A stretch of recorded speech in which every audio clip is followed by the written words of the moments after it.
Assalamualaikum warahmatullahi wabarakatuh. Alhamdulillahi rabbil alamin. Allahumma salli ala sayyidina Muhammad wa ala alihi wa sahbihi ajma'in. Amma ba'du.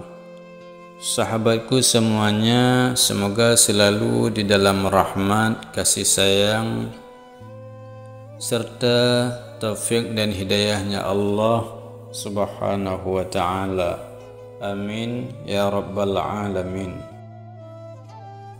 Dalam kitab An-Nawadir karya Syekh Syihabuddin Ahmad Ibnu Salamah Al-Qulyubi dikisahkan, suatu ketika seorang ulama zuhud bernama Abdullah bin Mubarak berangkat menuju Makkah untuk menunaikan rukun Islam yang kelima, yaitu haji. Ketika Abdullah bin Mubarak sampai di kota Kufah, perjalanannya berhenti beberapa saat hingga batal menunaikan ibadah haji tersebut. Hal yang membuat Abdullah bin Mubarak menghentikan perjalanannya adalah kondisi miris seorang perempuan di kota Kufah yang terpaksa mengkonsumsi bangkai itik. Perempuan itu mengajak juga anak-anaknya memakan bangkai itik sebagai santapan keluarga. Abdullah bin Mubarak sempat menegur perempuan itu beberapa kali bahwa konsumsi semacam itu haram menurut agama Islam. Namun nasihat ini gagal hingga Abdullah bin Mubarak terkejut dengan kenyataan bahwa keluarga tersebut memakan bangkai karena alasan keterpaksaan. Ternyata perempuan dan beberapa anak sudah 3 hari tidak mendapat makanan. Untuk mempertahankan hidup, satu keluarga miskin tersebut menelan apa saja yang bisa dimakan. Hati Abdullah bin Mubarak menangis, kemudian menyedekahkan keledai tunggangannya beserta barang-barang bawaannya, termasuk makanan dan pakaian bekal dia melaksanakan ibadah haji kepada perempuan dan anak-anaknya yang kelaparan. Akibatnya, Abdullah bin Mubarak kini tidak memiliki bekal untuk melanjutkan perjalanannya ke Tanah Suci. Perjalanannya tertunda beberapa lama di kota Mekah sampai musim haji lewat dan Abdullah bin Mubarak gagal melaksanakan haji tahun tersebut. Ketika pulang ke kampung halaman, alangkah kagetnya Abdullah bin Mubarak karena mendapat sambutan luar biasa dari masyarakat sebagai orang yang baru datang dari ibadah haji. Abdullah bin Mubarak pun protes campur malu dan berterus terang bahawa kali ini ia gagal pergi ke Tanah Suci. Sungguh aku tidak menunaikan haji tahun ini, kata Abdullah bin Mubarak meyakinkan orang-orang yang menyambutnya. Namun teman-temannya yang berhaji menyampaikan testimoni yang membuat Abdullah bin Mubarak semakin bingung. Mereka mengaku berada di Makkah dan membantu teman-temannya itu membawakan bekal, memberi minum atau membelikan sejumlah barang. Setelah peristiwa yang membingungkan itu, Abdullah bin Mubarak pada malam harinya mendapat jawaban melalui mimpi beliau. Dalam tidurnya, Abdullah bin Mubarak mendengar suara, "Hai Abdullah, Allah telah menerima amal sedekahmu dan mengutus malaikat menyerupai sosokmu menggantikanmu menunaikan ibadah haji untukmu." Subhanallah, Allah telah menunjukkan rahmatnya kepada hamba yang gemar bersedekah. Apa yang dilakukan ulama sufi tersebut adalah prioritas dalam beribadah. Haji adalah ibadah, sedekah juga merupakan ibadah. Namun Abdullah bin Mubarak mendahulukan yang kedua karena sedekahnya sangat dibutuhkan. Abdullah bin Mubarak tidak sedang meremehkan ibadah haji. Ia hanya mendahulukan apa seharusnya yang mesti didahulukan. Abdullah bin Mubarak sedang mengatasi masalah yang sangat mendesak, yakni menyangkut kebutuhan dasar orang lain dengan menunda ibadah haji tahun itu. Sebab haji yang tertunda masih mungkin dilaksanakan pada tahun-tahun berikutnya. Perbuatan ini selaras pula dengan kaidah fikih al-muta'addi afdalu minal qasiri. Ibadah sosial lebih utama ketimbang ibadah individual. Kaidah ini tidak berbicara tentang mana yang penting dan mana yang tidak penting, melainkan mana yang penting dan mana yang lebih penting.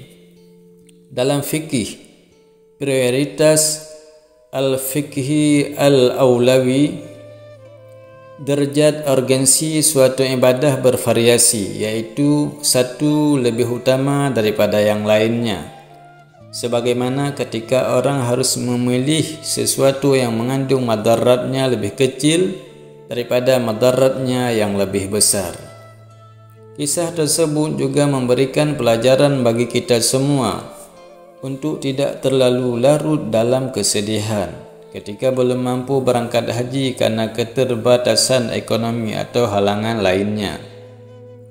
Selain memikirkan bagaimana memenuhi kewajiban suatu ibadah, seseorang juga diharuskan memikir mana yang lebih prioritas untuk dilaksanakan. Karena itulah haji hanya diwajibkan bagi yang mampu. Islam misalnya tidak pernah mewajibkan orang miskin berangkat haji ketika ia sendiri masih kesulitan menunaikan kewajiban lain seperti menafkahi anak dan istrinya. Tidak dianjurkan juga baginya memaksakan diri secara berlebihan sehingga menjual aset-aset dasar seperti menjual rumah, sawah tempatnya mencari nafkah atau keperluan lainnya. Tidak dianjurkan juga baginya memaksakan diri secara berlebihan sehingga menjual aset-aset dasar seperti rumah atau sawah tempatnya mencari nafkah untuk keperluan itu. Meski demikian, seseorang tetap diharuskan ikhtiar agar dapat melaksanakan ibadah haji sebagaimana salat 5 waktu dan zakat. Haji adalah salah satu rukun Islam. Jika masuk kategori mampu baik dari segi fisik, ekonomi maupun keamanan, seseorang wajib menunaikannya tanpa menunda-nunda. Kewajiban tetaplah kewajiban, meskipun kita harus memilih satu kewajiban prioritas saat dihadapkan dengan pilihan beberapa kewajiban yang mesti dipenuhi. Allah Subhanahu wa taala berfirman, "Fihi ayatum bayyinatum maqamu Ibrahim wa man dakhalahu kana amina walillahi 'alan nasi hajjul baiti man istata'a ilaihi sabila wa man kafara fa innallaha ghaniyyun 'anil 'alamin." Artinya di dalamnya terdapat tanda-tanda yang jelas, di antaranya makam Ibrahim.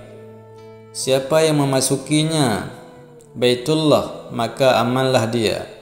Di antara kewajiban manusia terhadap Allah adalah melaksanakan ibadah haji ke Baitullah, yaitu bagi yang mampu mengadakan perjalanan ke sana. Siapa yang mengingkari kewajiban haji, maka sesungguhnya Allah Maha Kaya, tidak memerlukan sesuatu pun dari seluruh alam. Quran Surat Ali Imran ayat 97. Pelajaran kedua, Abdullah bin Mubarak telah melaksanakan al-birru, artinya kebajikan yang memang sangat dianjurkan dalam Islam. Ia menyedekahkan sesuatu yang sejatinya ia perlukan untuk menunaikan ibadah haji. Allah Subhanahu wa taala berfirman, "Lan tanalul birra hatta tunfiqu mimma tuhibbun wa ma tunfiqu min syai'in fa innallaha bihi alim." Kamu sekali-kali tidak akan memperoleh kebaikan yang sempurna sebelum kamu menginfakkan sebagian harta yang kamu cintai. Apapun yang kamu infakkan, sesungguhnya Allah Subhanahu wa ta'ala Maha mengetahui tentangnya. Quran Surat Ali Imran ayat 92. Al-birru merupakan derivasi dari kata barra yabirru yang berarti berbuat baik atau patuh atau mematuhi. Dari kata ini terbentuk istilah mabrur. Haji mabrur dengan demikian bukan semata soal pelaksanaan rukun dan wajib haji beserta hal-hal teknis lainnya, tetapi juga bagaimana haji membentuk pribadi yang al-bar, yakni bijak secara sosial. Pemilik predikat haji mabrur tidak hanya meningkat ibadahnya, melainkan juga meningkat kepeduliannya terhadap persoalan di sekelilingnya sepulang dari haji. Artinya, substansi mabrur ada pada akhlak dan karenanya tidak heran jika Abdullah bin Mubarak mendapat kemuliaan meski belum berangkat ke tanah suci.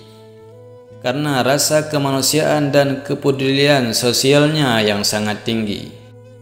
Sahabatku semuanya, semoga selalu dalam rahmat dan kasih sayangnya Allah.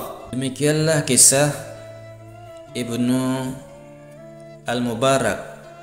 Semoga menjadi pelajaran dan bermanfaat buat kita semua. Wassalamualaikum warahmatullahi wabarakatuh.